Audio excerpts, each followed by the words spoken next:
సింహరాశి వారికి సలహాలు ఇచ్చేవాళ్ళు పెరుగుతారు, మీ సలహాలు తీసుకొని పాటించే వాళ్ళు పెరుగుతారు.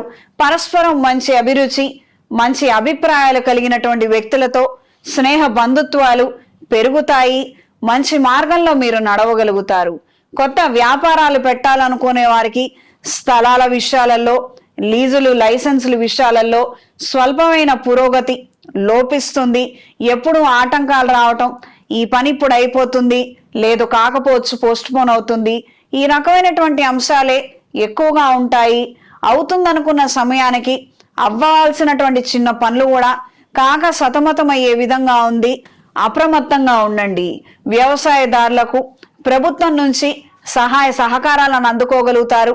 హామీ పత్రాలు, రాయితీలు, ఇతరితర వ్యవహారాలలో మంచి మార్పులు ఏర్పడతాయి. లిఖితపూర్వకమైనటువంటి పత్రాల విషయంలో, వాటి భద్రత విషయంలో, అప్లోడ్స్, వాటికి సంబంధించి అప్లికేషన్స్ పెట్టే విషయంలో అపశృతులు చోటు చేసుకోవచ్చు. టెక్నికల్ ఇష్యూస్, ఎర్రర్స్ రావచ్చు. ఈ విషయాలలో మాత్రం అలర్ట్గా ఉండండి.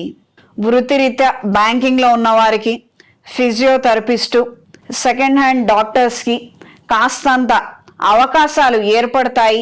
వాటిని సద్వినియోగపరచుకోగలిగితే అన్ని విధాలా బాగుంటుంది. దూర ప్రయాణాలు, ఆకస్మిక దూర ప్రయాణాలు అనుకూలంగా ఉంటాయి. దైవ ఆధ్యాత్మిక కార్యక్రమాల పట్ల ఆకర్షితులవుతారు.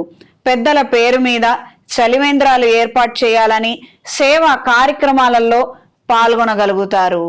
వృత్తిరీత్యా పెద్ద మీటింగ్స్, ఇతరితర చర్చల్లో చికాకు కలిగించే అంశాలే ఎక్కువగా ఏర్పడతాయి. ఇన్ టైంలో అనుకున్న విధానంగా పనులు మాత్రం జరగకపోవచ్చు. పోస్ట్ పోన్లో ఉండటం ద్వారా, పోస్ట్ పోన్ తరచుగా అవ్వటం ద్వారా ఎక్కువగా ఇబ్బందులు పడే విధంగా పరిస్థితులు ఉంటాయి.